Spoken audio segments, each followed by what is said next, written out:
masi edum adesma ma emamu nyina adwo ensem no de di mu akotene bi ni dom kuma wo mra se badwa fie ene woni abre esere mpinfo ka bi wom se wonfo won ye nsi fom amma de hye wable kuma north wanya mra se badwa nu a ene wokọ asetena enya de mra se badwa fie dwumadi mu no wodo ho behim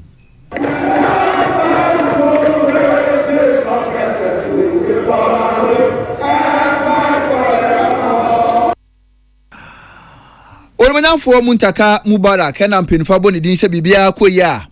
obeye osoafo beda afisem maso ye no ano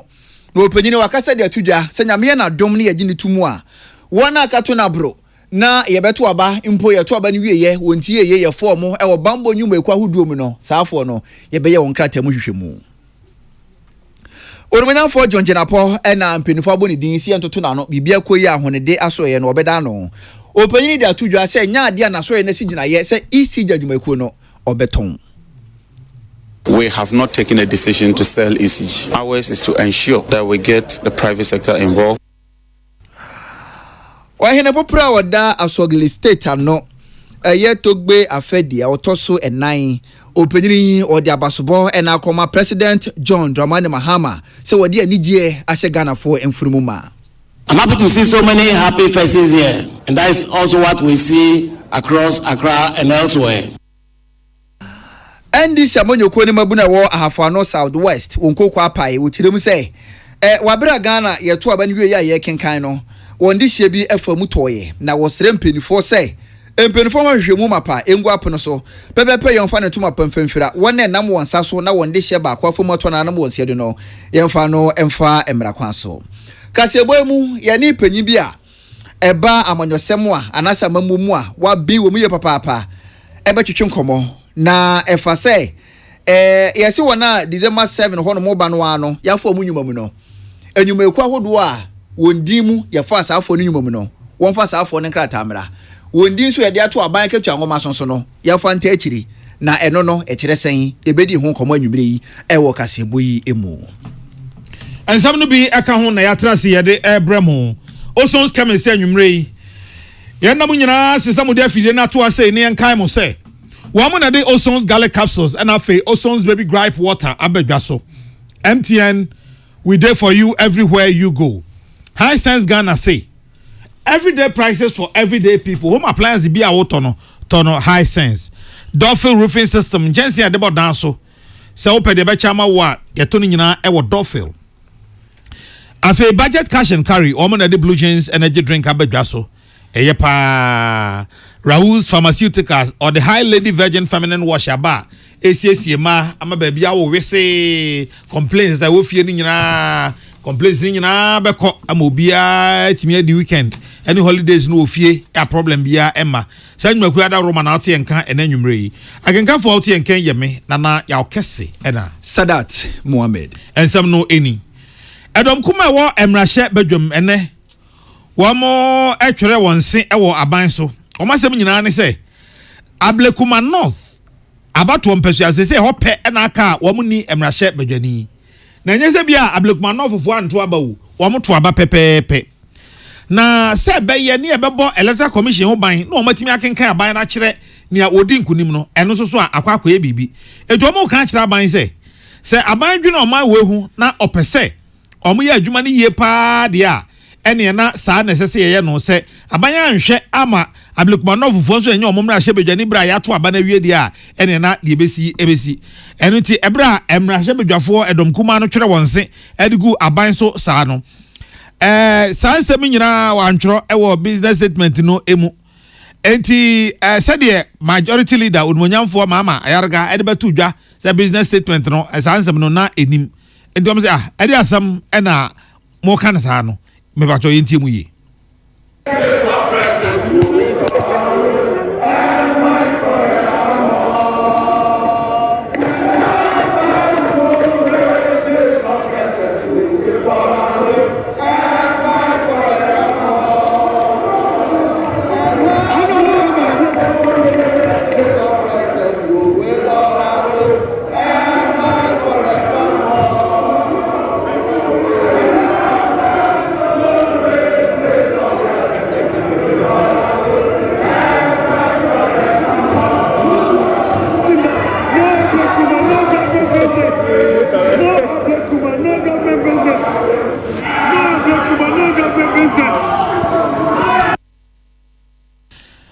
Senka Ablekuma Nofu ni MP. Na watwe a yebesimu yi adwuma amrahye badwan be no sa business statement no enna majority leader de ba fie na esenke ka ho enka ho na enna dom kuma no se omo amma omani amre a anhwe na aban eye atwi omo adi etu ona mo mba no ni onumnyamfo Alexander Fenyo Markin so etwe chiame adwene si so se nia ekoso no enye fe. The necessary protection from the elections security task force to enable it conclude the collation and final declaration of Ablekuma North parliamentary election. Mr. Speaker, the Electoral Commission complained of threat to the lives of its staff. The Electoral Commission complained of destruction of its property. I would want my respected colleague who has just come to take steps in ensuring that Dr. Dampari, the IGP, who is the head of the Election Security Task Force, is able to provide sufficient security to enable the EC undertake its constitutional mandate. Na the okasa ye dom kuma no band den onyanfo Alexander Fenyo Markin na asem no pa anything ye kwa homa so onyanfo Frank ano dompre eye emrahye badwani ensawom adoagiri edom kuma no ono anesan eye wo mo trene Webwan majoy eh brother ni be more official by Kansai ani o afin committee na bibia boko de de dudio de gumie na ayi antia wetie 42 Ghana for ekie nyina mo bibia official ba yo afin committee mfieso na ayi honorable mo say Ablekuma North abanye the special when obi anim say abanye ono na ehwe abato so on de ne de ne say body bi o ho hwe abaso ono na declare ono so man ba be ya abanti aban onya den yo na na kase akomi nchemu o se na shebe jo fi ho no se bibi kire wa dwene ana se bibi koso na obom juso kra yo kwan bebre so ya kire ya dwen na ne kwan ba koso ne faaye ya tinte su kokko a kire nuanu mo dom kasi e titu na shebe dwani na ne o tsa kunyemu da obi be se da no na samne shasie na wotwe etwemu na samne shasie sa na wotwe no so ye ka tam no kire mo se egusia ye nyina ye nim abatu ekotu ye di nkugu ye ba no dani wa ma ade anche so eno jemu no de mamu nkunya dodo bebre ho ma je firi yensem yati asie sabi Ghana for anako kansem uye no fi kwa nkunya ni bi wo kwa almost close to we have many abeye 30 seats amu winning under 1000 we be say every win is a win a simple majority domi kwabenya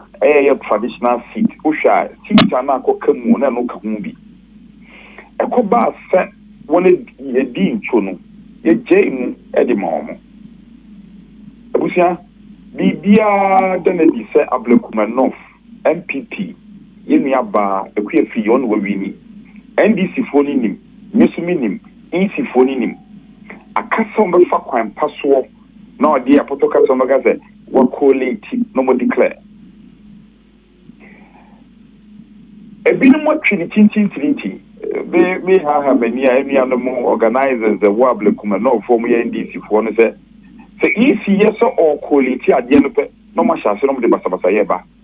ayekon ayenu ayesa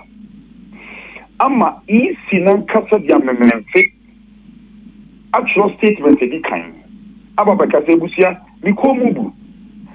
asama na anu asama ye de court bad time high court mandamu ta de call ya court no kan say MPP for maximum mo kan the pasu mu no enti mun konko collate no declare they are collating all the consistencies involved including some Madrid they declare Ablekuma North conversation mun dimu na ayakwaye no ayasa isi nan kasa ye mamra ne ma ne tumi no organizer for a party for NDC for a war Ablekuma North no so pene one pene ma isi declare na asema ubusa and back to your question ubusa say na aban mankasa isi na de bae na adan na yedi enisi ekwakoso no yepje eni omo ne enisuo ewutwom because omo na omo ti akunyato the majority leader no ye oti government business or leading government business no asudie won so say obehwe say aban nyuma bekoso na wodi ye to aba wodi ana wasesa man na wode ko na de ye di a wo so wompere ma ye sesa aba no aba ne sa na say you pepere ye anya adwuma ye mamra na ma ho kwan se ye to aba isi na wo ho kwan so be declare na yawo akomi nchemu embenso edu no NDC no ekita isi di minimum isi no humia enye ye ena NDC organizers here wo ablekuma no for no omo kasa eja ne tuato omo humia enwutie buha se wo isi even though constitution ma ho kwan te se oye no court bad time akasa kokoye wo adwuma no yen ye betfa mra dia hye yen sayem yempere ma wonye you see the ekoso wo meye mu no law and order is broken down. So GRA. Now no GRA ni akoko say ni aye die pe. Hwe asam kase min kai busuan fo ya min kai gana fo ya. Ye na no sti wo boase. Ni pa hwiro mo nkwa. Se bibia nkwaji papa enje credit. Tie die gina na so na eba no saa no speaker preside and ekate yenkwa homegye mu na yen abre wan ko di nkomo ye ko di nkomo mo so mo tia se ya asama ya kan etaso mu enti weekend ni Saturday Sunday ya so mo hwe ni yen safi mu se o ma hwe ni yen santi hu anka ble kuma sam na ama na wie peya enya de a ye so ba be hwe han amai aban numa akosto na ye yen sa dan sayem ekuta koto kuta sruwa esre Ghana for ye pediye MPP for ye dogana na sa die ye die no ye hwe han mo bi twinchimi yen sa engine fi yen sa enti ye ba ko ye veteran ni nyina wie na mo ba fi kwa enya die ye be approve any nomination His Excellency President John Dramani Mahama wona Ghana ye di tumi a hyewonsa sabe so openi wo fie no ye hwe han na ye winanka anankwara winanka ye kananka wefo ye de ka huma ye ka huma ye it so omuso mo mpre na tintintinti amo ma ifi nya omodwuma any nominations no mo de mo ba for ministerial na enya ade a ye so ba approve ya mo enya ade be pre so awo chamber ho ye pre na empre otena unless say enya say ye fa kokromoti to de hin anaze ye kasa tumi so dabi omunyino munim aso ni omudi nkomo ana ukugina ncha ozo eje munya abute ni mo wi ni beje mu amamo enye mu na yese mu je mu ma yese mu ma kwan ma isi no oje na adwuma tira na yawo obusa mi a nchemu kakra wo ho ni na fi ajuoda eko ne mem eko bunada eko no ye beba mo hute sabi obia won tesikoko wo nenum na ye giant tesikoko ni a tikfita because ye nyina ye paso wie na se yaka aka da na to fortune minister that time na fi no be han no o ka che sa sama ka no ne ya adwene na mum etu ngo ti bebi atwe o mehwe no mo tieti asam no 1 week nie ye nua ayaraga aswaba you are granting him the benefit of the doubt ochina ekosi ajuoda se etu akotwi bebi atwe na asumwia ma na je wawi no mo declare na NDC for organizers the wable kuma yo ma dwen se omo de omo mamra nya adwuma omo ma EC enya adwuma omo so omo count se omo nominating for ministerial appointment no enya do obi aba transfer aye no ho abre no ho afia ma omo mata ade na baso honorable we dem ye misa na mo ma na maso mo dodo esen ofie ho ande mo se mo ankokora de na beba well say sure abo bi sumo say sure so mo doso na no mo doso majority for the raising quorum so no mo pachawo o le si asama ato mo no say oye na kete na ato mo president Mahama so appointed 60 ministers. 60 ministers no shepe the takre mo ya ba wi ya nesa. Amo so mo ya 187 independent candidates and nine about the come. Enti chano amo nja bia 50 out of 187 no. Yo mo aka no. Obi a bompa ye. Enti obi a nanam parliament obo ma konwa empty. Mo na mo say majority. Na no ye raise quorum na ye na majority no mo ye minority. Enti say de no mo na ekọ akon. No mo say de dom kuma eduru a agbobi sun o say ye hwe. Eduru a na be hwe. Ai empacho sasem we ma tisa manfo so bisa bia se wo hwe appointment committee no a o se an omododo ene mododo no de emfa ne se pacho temenga Pacho betonka. good de emfa ne se bia appointment committee o se e hwe omododo na e hwe mododo a mo decide se mo nko a omo ntimi nya adwuma na omo ntimi nye asoafo no ntum Won se akumbia ni akodia ye de ko enya dia mintimi coming sem nyina wa bonti we so ya radio so na media de metimi aka kire wa ne se no kre omo no mo wododo e wa appointment committee ye ratio ye use no mo no mo wododo na saa sem a ogusem e agusa mo ankasa so gusa mo se na no e ba ne sai na minority for o se juma ne so akwadare wo mu e ba ne sai no mo pachaw mo 183 187 near Rezicorum, no more patcho. They may have the majority, and yet they be an do not summon a yellow pet. Say your call, your two generic can't summon. You know who said your movie on my warbler command air and air time, and ya dear a tossumo. Momo, your movie near yen game mamma. Said you see to do a movie in a yen game mamma. Now yet your back up pie, ye be beer than a decay, we know some penny. Na mo mprenna no so mo ye nipa tin yen anasa tenta bi se bi o enti ye de yetu ye hufo yetu ye ni bidi a bidi no na na aka se ye ni bidi a bidi no amu nyina ye na nya de be transfer na omo atwia fa ye so e wa blekuma no fo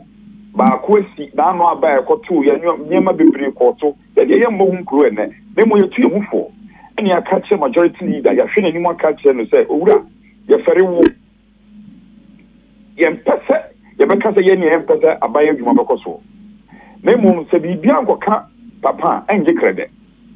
Then you two for from a banana corner, someone young with my year. You bet you almost say a minority, papa, and we will show them and prove to them that we are indeed a responsible minority. Okay, all right. Honorable, that's it. Me found Concon has actually be an actually adrian. Yabani and Mobe. Now, I be a moka way or a fear honor, majority no can send a tremo. Say it to Egina, no, and on Muji2, among G2 Musa idea course or no, an idea caution, air time. And Unti, ammonium penny for Becassa, and Penisa him for Chernobyl BH, ammonium penny for Becassa. Na etu akọtwiri baby atwere na ajubrewo na de wodi nkunim no isi no mama no kwan ama na ye adwuma isi kroyi amoso mo pese obeye adwuma isi kroyi a de declare ye John Brahmani Mahama eno de na mo bohye isi kroyi na 183 seats no o declare in your favor no eno de na mo hwiri ejina timpies so e bohye. Na sa isi kroya se we de munya winia mo se yenti afie nzon pa se we declare my dia ye mpene into mo ti afie se de asoma ka no eto asumu na Ghana ni bia so be hu se asoma ya MPP for ye ka no e ya no kweto do ye ka oba wa bo na hu modern ye ti empese ma bebre ba parliament ye recruit ekwe ye mi aba wa bo na hu modern aye adwumaden a abrekuma no kofo ato aba ma no. At one breath, most support him, at another breath, or Bana will be near a money ban. Most of man crime in back, who might eat the crime and money declare. Another, the new bishop you tobacco. What about you, may peace news, Darcy? And so much Reggie Emra Shebedani or no, and a year dom Kumana Trene, Frank, and not dom pray, and I yen Kasai. Orumanyamfo Muntaka Mubarak asawa asembra sebedwani no opanyini ni abɔ ne din sia ntoto na no bibia koyi afisa masoye no wo meda no no opanyini akwakopie mu ɛwɔ appointment committee me vetting committee nani mu ayetoto na no sɛ wo sefata sɛ afisa masoye no ye de ɛhyɛ ne nsa wabere opanyini kopie mu ɛwɔ committee nani mu no ye bisa nso opanyini aka kakra na Ghana yakɔ abatu anim no saa bere na nipa dodo na so no ontie ye ayefo mo bambo adwuma ekwa hodo no mu ye to abawie ye na ye twɛn sɛ abansesa no ɛbɛba na opanyini ya to abade ama no wɔbɛfi ne dwumadi asenso no saa bere no ɛne efa nipa bi adwuma mu na wɔn ayefo mo adwuma mu no ɛnam waso ye kuro ya so ɔsɛ bibia kɔ ya wɔbɛda no no ɛnam saa so yi so ɛne efa dodo na adwuma mu ti wo ba ɛho nsɛm kae de he ɛna orumanyafo Muntaka Mubarak kyerɛ mu sɛ adie mpanifo akura mbo sɛ abebe wo anɛso enti ɔmo no saa bere no a last minute ayefo mo adwuma mu no ɛno ɛnsɛ hwe adie yi nipa dodo na enye adwuma nye ɛwɔ ma gane mu enti sɛ bi tia yeye na wɔnya adwuma ni bi ya ɛno no mfom so bi ani ho na emom wona wɔnya adwuma ni bi ya no aso sɛ wɔ sɛ fata sɛ yefo mo bambo adwuma ekwa hodo mu no ɛne de nyame ya adom ne yɛgye ne tumu a saafo no yɛbɛhwɛ ɔmo nkrata mu ɛno na mfa ho so yɛ mpipini anaso yɛ ndisini yɛhwɛ ɔmo nkrata mu na wo nsɛ wo mfata ɛne yɛbɛgya okwan na emu me hwɛ okrata mu na wo sefata si ya fa obabi a wo sisi ya no ene why not wo ho kwan sɛ oyi adwuma na mpenifo sɛ bisa ne sɛ ne wonam kwan ho aposifo wɔ kwan ho pa wo maboa ene yanka ne babi na traffic itimi bɔ pe so ano aposifo adɔso nti no ene wonam ho no ma traffic no ekoyo na emu me sɛ o hyenkani bɛ yɛmfom so wɔ kwan ho ne yɛbɛkye no ɛde bɛkɔ police station no ɛno de aba fam ɛne yɛkye wɔ kwan ho a wobɛhwɛ na driver ne yɛde wafa akyi hɔ ɔde ne sa hyehyɛ ne botom kakra na kyɛ so wasa betu no ka no wɔkɔ ɛno so ɔba ho nsɛm kae de he ɛno wɔ so ɛno so ɔba ne mpanifo a ɔka bi ewom yɛbɛsi gyinaeɛ na wɔhwɛ ahu ne sɛ police ni bia no ɛne anya hwɛ kwan no gyina ɛkwan ho a body camera yi ebi bɛhyɛ wo ho na atumi aboa no obi yɛ mfom so ankwan kɔba sɛ wode ne bɛfa akyi wakɔ giska na emom yɛde nipa no bɛfa mmara kwan so na ɔkyena bi no obi so nam kwan so ohun ne sɛ menua bi kɔyɛ bi no ɔyɛ mfom so yɛatwe na so na aboa ama kwan na akwantempɔ so ahonidie afa ne toma pedie fra wɔ so. I agree with you. Fortunately, in the handing over the transition document, it shows that we've started using body cameras at the police. 800 is in their hand, and about 30,800 is being procured. And according to the fact that I saw, it says that the procurement process is complete. One of the things that I will do through the police council, remember, I'll just be a member of the police council, where truly with these experts will push and fashion how to safeguard all of us. We will ensure that if you are a police officer that you have to step out, then you have to have a body camera on. So that it takes away all the ambiguity and the troubles. Because when you put the body camera on, everywhere you are being recorded. Not only you and your environs. So that if you are on the road extorting money, it will show. Na enu achire no mpenifo sa bisa Orumanyamfo Muntaka Mubarak say aposifo dodo na no ene nanum hompo ebi kika ho bomu de post sa hene Dr. George Akufu Dampare kopie mu wɔ court adan a ebra so senka ye promote wo mo na so so no mpenifo etwetwe wɔ na asesa eno so ho nsɛm kyerɛ sɛn eno so oba wɔ ne wɔ na wɔka bi wɔn besi ho konwa na wato adwene sanse be ha so obi asom na bra so se de dibre no yetum de ma no na nipa no ntum fama ne kɔba sa akro mfiri ne yam anya dwuma enti oba obedi ho nkɔmɔ. You can learn from other jurisdictions how they do it. The way it is mechanical, some go to sleep, others are breaking their back to help the system. And then everybody just wake up, oh, it is time for promotion, then we all get promoted. I don't think that itself encourages people to give in their best. So we'll look at how to do it in a way that it doesn't demotivate the men and women, but also make sure that it is based on merit and not just give away, because they say at least 4 years. Yes, because if it is on merit, someone could do 2 years and get promotion because of some specific thing, but you need to document those processes so everybody knows that we all know if I'm able to do 4 terms in parliament, this is how it can happen. If I'm able to do ABCD, this is the benefit that I can get. I'm sure when we are able to put all those things on paper and it is known and people are educated very well on it, when those promotions are happening, I'm sure people will be largely satisfied. Na mpenifo se bisa Orumanyamfo Muntaka Mubarak say ene prisons e wo Ghana ene yesimoni se ka kire enkoye kura eno so ba e ho nsem kire sen ene oso no kure eno de se ye Ghana fo nyina anim asem sika akwakoya kɔma sika bantua edema prison ni bia no wo fom pa afei so ene prison bia wobɛkɔ no nipa si aboa peso no ha adwen na aban ne bɔ no homɔden na so ade ba akofo ne nsa bɛda so nyame ni kata aban no kwantimi nyɛ eno ntino akwa hodo kan bi wo mo na won sam obi so wobam bɛbo aban no ogidi sɛ hon so no ɛbɛboa. When I heard yesterday, I was shocked that we can treat each other that badly. Today, the rationale for a prisoner in Ghana is 1 cedi 80 pesos.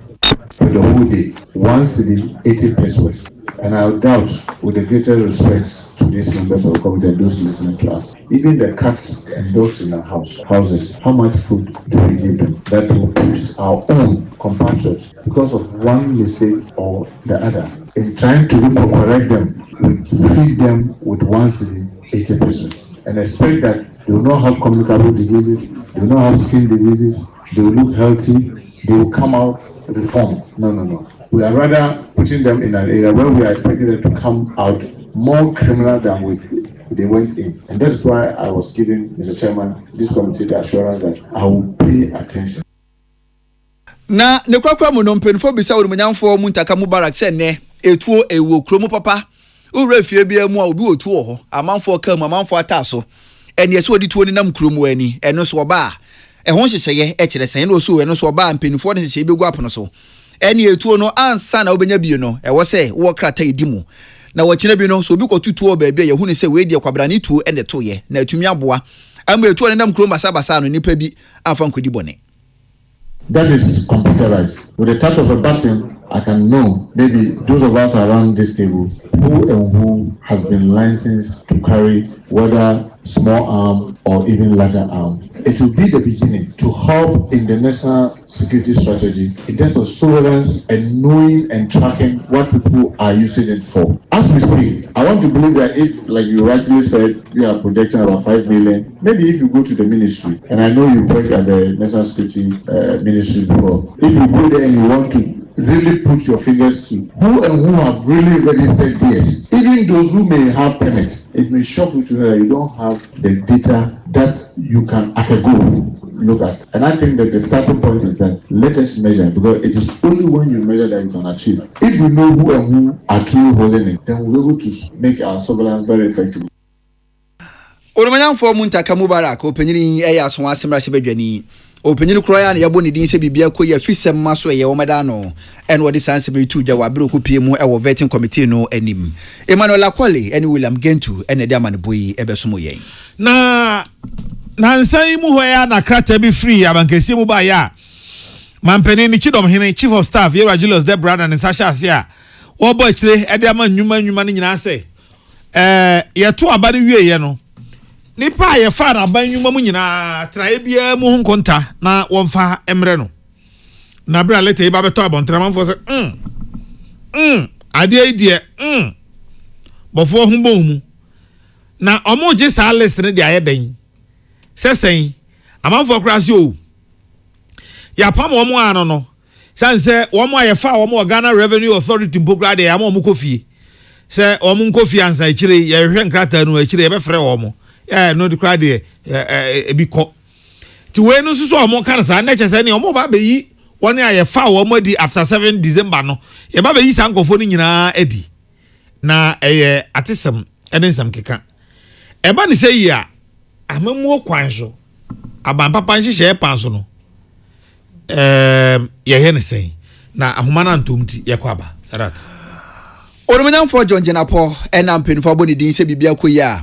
ahonede aso ye no openyini wo meda no na openyini su kopie mu e wo vetting committee nanim no ene enkomotwetwe de ebi ko so papa ena wo kirem se EC jadwumako no nya no koreda se aban no oye nhihye se obeton e de ama akrokra bi na ne wom ni se empenfo krampo apo bedwako nipa enso ene wo so omo beto ato adwen kwampo befa so a EC jadwumako no ne fa bi enya nyina kakra bi obepo no ho na wode ahya nkwakra bi nsa na atumi aboa se na ebe na EC jadwumako no dwumedie no ebetumi afa ne ntoma pa edi efira opanyi tirem se ne eka da EC jadwumako no no enya kaketoa na nyina ne se kwen a wo fa so na wo ye ntotoye e wa dwumako no eni bi na enhyɛ dan koyi enu ti na man penfo si gina ye so be pone ho kakra bi na wode aman krankran na watima ye santoto ye na etimi aboa na eka eda dwumako nanim no etimi aba fom na we na nya se abedwako yi nko anipa nso wo su ne betena se na wosi se gina ye no woni isi dwumako ni penfo bedi nkomo woni isi dwumako ni manso bedi nkomo afi nso Ghana for ye consumers no woni wonyina nso ebesi nkonwa na wato adwen na ye nyina na yesusu se ekoni ye beboa no na empinfo da kwa nwunwunu mu ansana obesi se gina ye no a wesi. We've inaugurated a technical committee to advise the ministry on the best way forward and the best model to adopt in respect of the distribution sector and how we can get private sector participation. Let me assure the nation that we have not taken a decision to sell ECG. Ours is to ensure that we get the private sector involved, and we also want to place emphasis on local participation. We want this to be done in a transparent, in an effective, in a responsible way. The committee is supposed to consult all stakeholders, the workers, the staff, the unions, consumers, industry experts, and all those who matter. We've told them to try and complete this exercise within 1 month.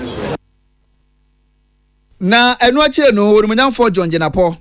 SID to dwabiem said ne eka eda isi dwumako no enim no 3 billion enye kawa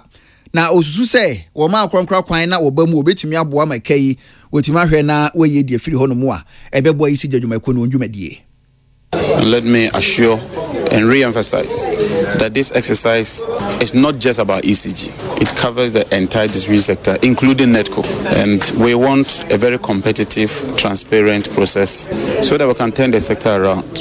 The energy sector is bleeding, and if nothing is done in the shortest possible time, the sector will collapse.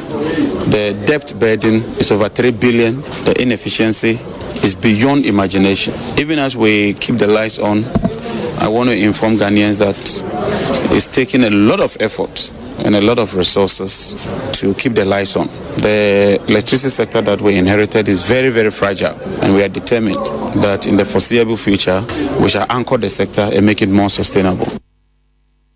For John Jenapo, opening and obeda honede asoye no ano and wadi and semui etuja Prince Bafwa Samoa and eboabo manibui ano.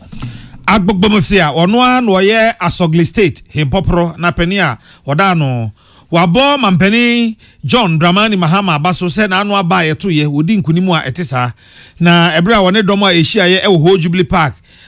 womo ekasa na obo mampeni John Dramani Mahama Abaso se ene wode thank you to no kokosha ase afiri hon togbi afada eka kire mampeni John Dramani Mahama se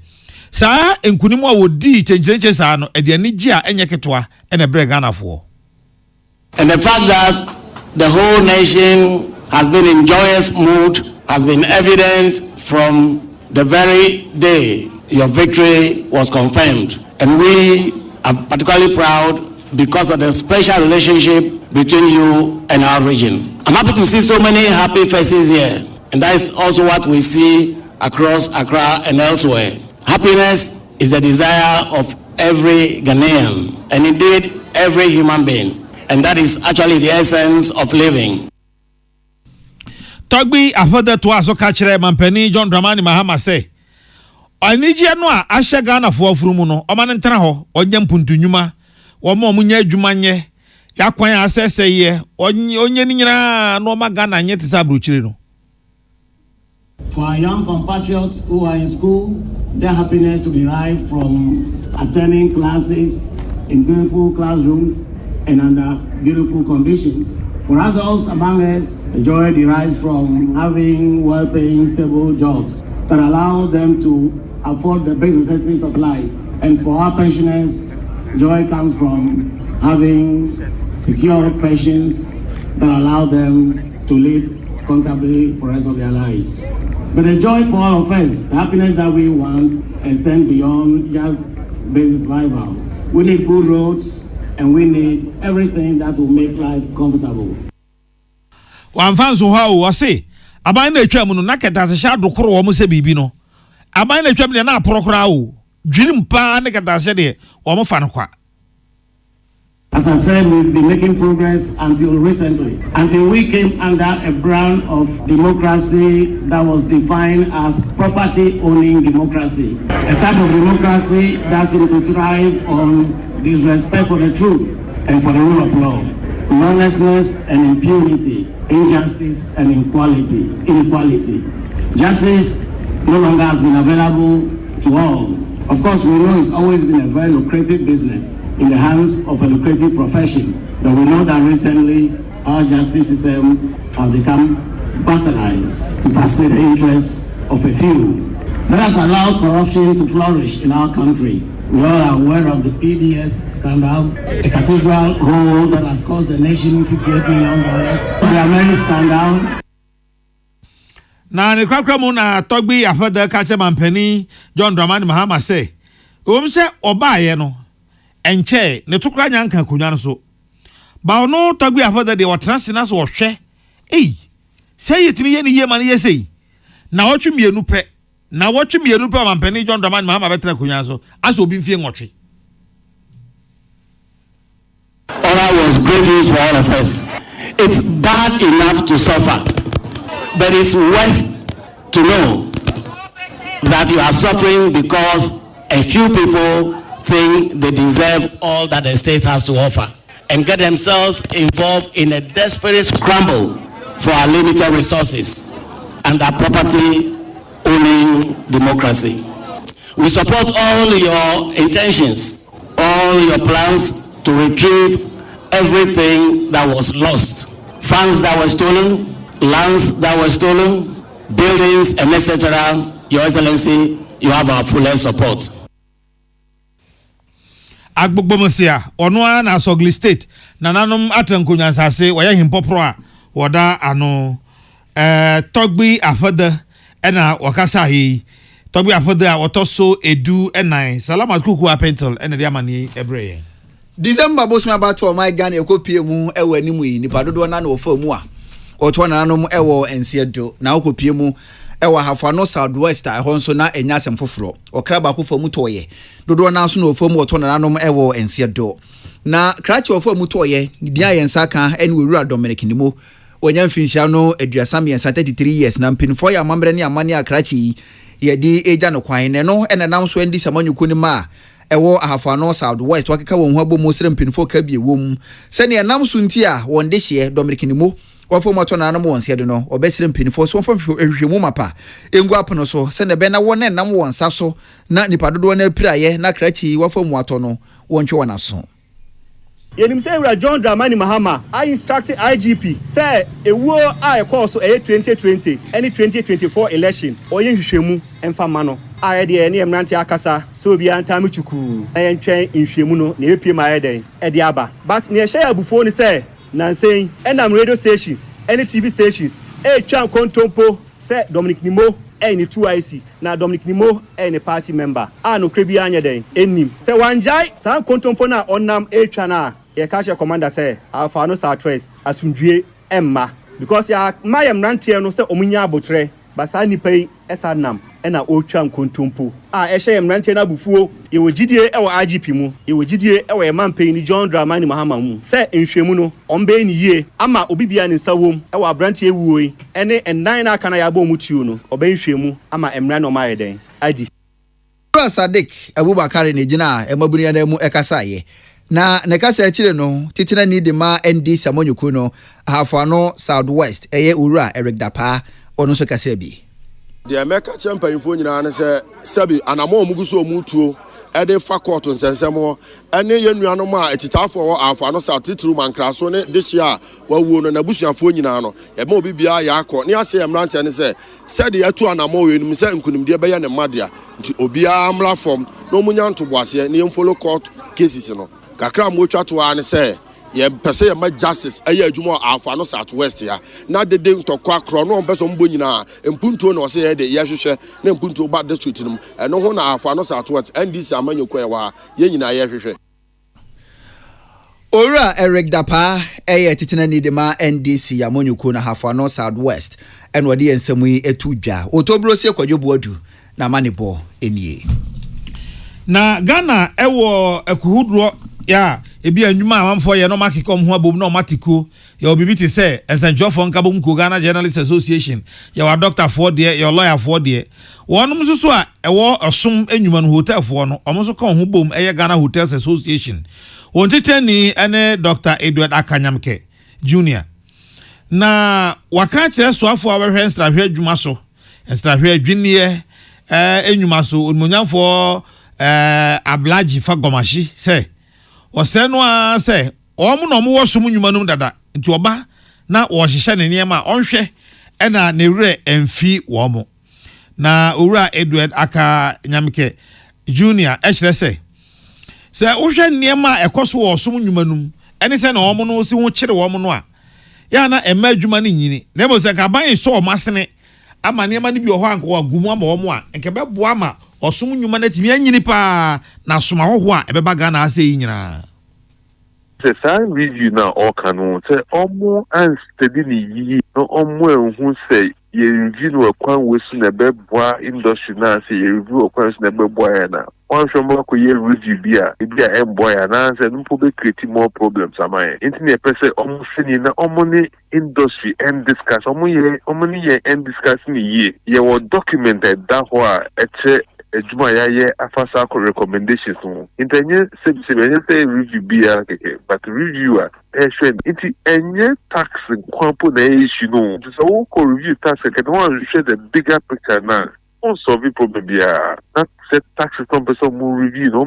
no take into consideration other cost components and no na bebo na osi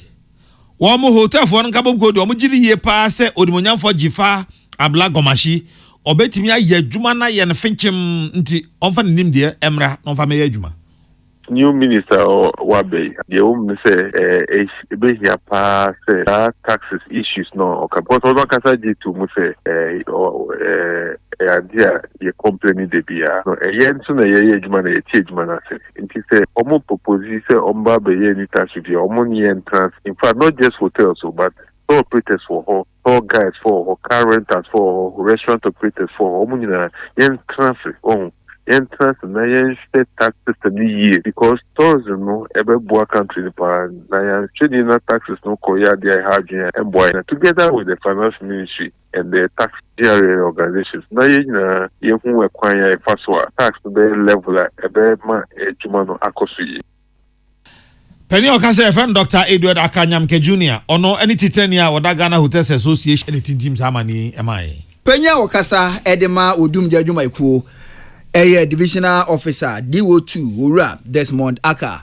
opanyini ye na esra ban se bra so se kwan ye faso na yesi dwadibia hodo o ma Ghana mu no ye dwendwene ho yi ebe ye kura nkan fanfa be fo kwan so na konko ba se bebi obi apebia no na chese wakobobo ntabo de esi bebi obi apebia no de container kwa kosi ko sa eha ebre gya to dwadibia bi no odum jadwuma ye fa kwa kopie mu ho no obre papa ansa na otumewre dwadibia ho no akwa akoboa opanyi tirem se be yanka dwadibia bia no yese da nye gate ba ko a eni obi ewre mu a ho no wofa obi anso upia obi obefa na atumi aboa ekoba sa krompo ebeboa ma bambo ho nsem no atimagina brane sankwan koba sei na ba bi obi apebe no otimi fa eha ebia na obi bo ban wo ho wodi wani ekotu gate we so a ochina bi na obi na mabi fufuro na wowuram wo se yehwe kantamanto yehwe Medina ene ese na mpenifo sia ye honom no enya de ye boa enti eja bi to honom wa na akwa ye den ede ama odum je mpenifo pa so obetimi ahwe na wotumi adum no enti opanyi gina so sra ban sei abanhwe no wonwene ho biem se kokoba se ebesi dwadi bia empenifo mfa hyehye pongu apono so wonwene ho ye mfa befo kwan so na wochina bi na eja hwehwe bi ko yi ti a ankwanko ye den amfa ma odum ja adwumaifo Ushesa ja ekoso e market mu a fadogo na kamia fa ko ese bia eniema dogo na sele ye eja ensheda eni ya sheda a structure here wo puno e da ho a be so a metu a yem ko kwan ma wuram o she kantaman to be here it's no well structured market na ebi here say yibia no a etete sana enye modern na ata abefo ye no ebi here say you to the foforo na ye dey se pa egu akon to say the ekoso okedi ti akanation no me ya agorwa inge etete sana modern market no wa bibiba ni so ano how no koye kese na enkofa yibia emano na ne kwakra mu no na DO2 owura Desmond Aka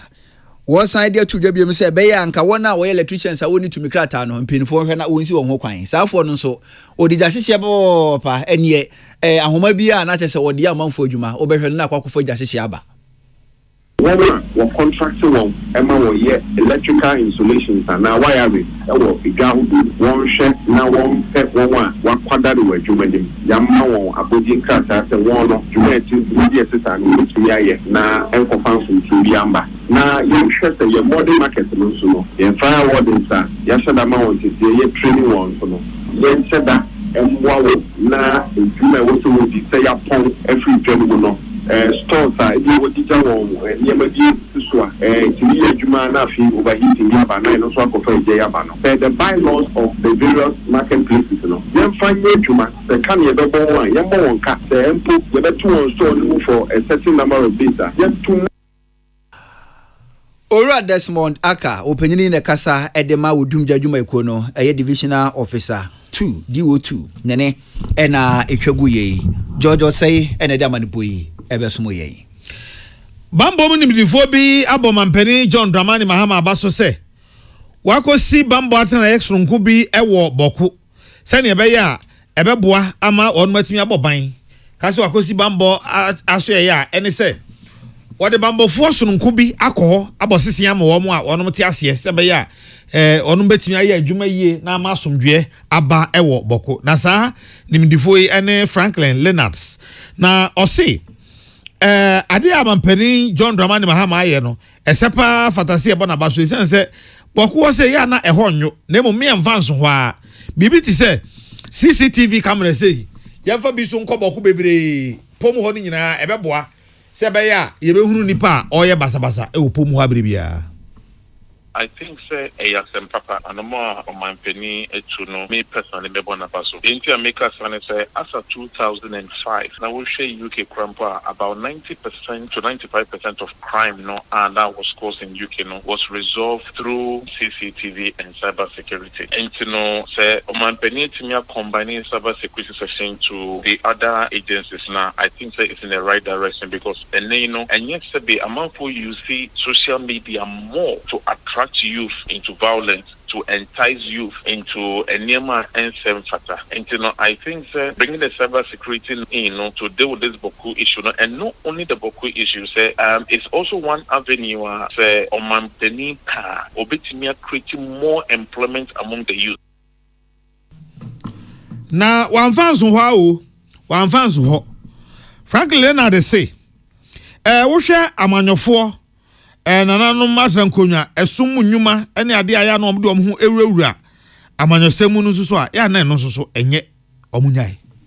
Debi I think say minya akonya na say mekasa wo mofidi so a ade ba ko a medi kan bo hu de ropa ne say omani security semono say sebe say ahemfo en yum free na asofo impenimfo en yum free na politicians en yi en free mu a ebedru baby no say ne betimi continue security issues so man mu ebeye dene if not impossible because kamia kwa say no we are weaponizing to act as security agencies, and that is the biggest national security threat I will promise here. Say yes to memu for kutupa, someone from running someone some and also behave to say security agencies. The second one soon say yema emrano chi 1 year sebe omafumum nano ason. Ne krakra mu ose osra ban pa se omane nya na sem hia se obeboa ama bambo ho ade kire akoso o mamu se be ya omanfo ebeti ase ahunu ni a ekoso ewo ban no mu I will say a buying a special education when it comes to cyber crime because once I did about quite time to memu phone say ayana educational e wo form say no yes you have cyber security no and only being asie kire say I dey no be ye wo e hono mu a e kotia ganamra and only one of the education MI so it me make it time na say between the cyber security unit and the media houses a partnership no mu ye nationwide education I think say a bit what in mind because the bit to say pedophiles they are all caught on cyber.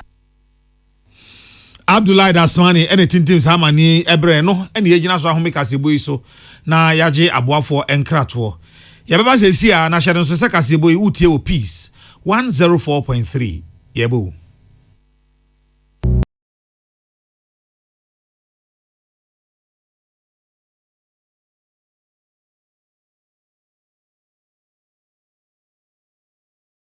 Happy delightful June. Wachulala, swachulala, chichi soso. Afrana pa. Epe pashu breakfast and was in woman. Joe happy delightful juice. Against with toast, cereal, and even them cool. And we a bread and fifi. The monster fridge man. Happy delightful juice. One of one. And you be here. Happy medical relax anyway. So I know when you're. Let's say what a chamado. Happy delightful juice. Off and a baby, I bring you all day long. On fruit juice. I'm happy delight. One different flavor. Different size. You number 1 liter. Number from 150 and 250 ml. A baby will healthy life shows on your supermarket. Happy life fruit juice, loaded with taste. Tune it in, turn it up, Peace FM, and rip off the knob. Kasia Bonesi. Na sembi otodwa kasia mu bi ene say. Dom kuma wa mra sebedwa fie echire mu sesa ban ahwe. Ama de se wable kuma north wanyam na sebedwani a mra sebedwa fie dwumadi mu no wonfa won hu nhyem. Oromanyamfo mu ntaka Mubarak ebo Ghana fo an ho ba se enya ade a isi dwadwumako no obeto ne nne o kira nso eka ho eye oromanyamfo jonjenapo ene de sansemu yi etudwa na oromanyamfo mu ntaka Mubarak nso kire mu se wono a akato na bro na abanse sa ba wonti yeye yefo mo bambo nyumako ahuduo mu no na humiye na dom na ofini dwumadi ase asafo no ba hwehwe won krata mu penyina woda asogile state no togbe afede otoso enan opini ebo President John Dramani Mahama baso papa se oba yi ama ede anigye ahye Ghana fododo na no wonfunu mu mma NDC amanyoko ni ma wo ahafano Southwest enso kire mu se ohia tentene ni December abosu abatu yakọ animu no wonde hye ba akofo mu a oto na nanom ewo ensiedo weni nsembi ena etodwa no siaka seboyi emu yani amoti enka kenkamu yembe na ya okese ena Sadat Mohammed na enyumako bi ada Roma ena ye de kaseboyi ebremu se say de eye Ghana nyina ni musam enuama na titiru we mekan ma obi a waso sa adura me bekan bi ahweda se we de waka masama ma me pa meka mamoda because minim say money je ho Raoul's Pharmaceuticals ebra ode High Lady Virgin Feminine Wash by esiesie ma ema mo yesi se tamana mo ye babunu no enya ba bia moti sesia no tamana mo ye babunu no ahwe nka amoda no sa na netie edi High Lady no besa de wakosa atitibire num no wakai otitibire mu no ma wie me nka ahwe nka ho odu ba bia ton za nro bi ni ade bia wo se ope High Lady Virgin Feminine Wash mema no so mona ya na ye simu prono wo ho enti se okona se ya to prono na ho na wo kwa godidie na ba bia ya to prono na ho ayeyi a o se ho no nya kama ya na ha adwene uso wapo adwuma wukoi ubetimi atobi akofie kwa o se na oje onu abeti ase se wobunu be High Lady Virgin Feminine Wash correct budget cash and carry Ghana has a why na open energy drink ya obesan Blue James energy drink ho akwakoto bibi fufura aka ho Blue James energy drink ba yi atwam mfia duo no maintain mpani nsem da so obi aye bi afrem na be da ya afrem obe the Blue James onam he na wo kwakwa ye de afrem eno nkonkoda Blue James energy drink enye na ofa mat omo filling stations omo mat awanya bi ato supermarket na wachi won kwa ko bi sesi a obenya bi baby a top provision o ko sesi ya obisa say ope Blue James energy drinker obenya bi ko for the an pepra ko ton chance hata bi akwa ko bodan so mframa fa ya na awai na kwa ko to ba bi nya sa so chance no enche but obia oton chance e wo Dolphin roofing system there odi hu dance ye say chance a ye de bodan so e madan no mu yedu so ema dan mu ye duna sunsum ba dan mu pa no ene ne ayeto no Dolphin High Sense Ghana home appliance ya wo pe so wa nko High Sense Ghana me ka kire wo de wa yeri nyina ayewura so wa nko High Sense Ghana ba bia wo ko bia eja wa adwo na wo kwa akotoro no ide no kure wo mu na make achire wo no so wan ko de a ene eja wa adwo pa e na okwa akoto no enti ko Hisense Ghana TV fridge deep freezer air condition ne de ka ho nyina kodakoto Hisense Ghana MTN everywhere you go baby a obedu amununkum hata hobia MTN enso so ewo ho network nkaye no me say so obi ka cho say oh ene na nse me network asa bisa no say the network ni MTN aka che say onye din na the MTN de ene tie kra wo say enya ade nko ba ko no so de ene nka 1 week no onye koda say nra me ma me ni no ofie ha sika yim na me send sika yim enra WhatsApp be 4 o'clock and I'm sending no and na no pay boss 7 ade na tiki o me ha say ade na kodu o say app na freeze on the phone so I'm say na nso oben me oni me natifia maka MTN asema kan ba ku ya okokoto ehwan dodo say and dey use sa network ni bi Ozon's chemist Ozon's garlic capsules we yapon ye kobubo bia eno na sadata so obehya asia bobo sa da chiriwia na duru so we duru na ne ho odene kama de we ni nyina sadata fi de emprema untumu obeye ni nyina aha Ozon's chemist or the Ozon's garlic capsules eso ababe so yasene na eha ena yedemo AC ene anwumre yadamu nyina se ama mu monitor adehio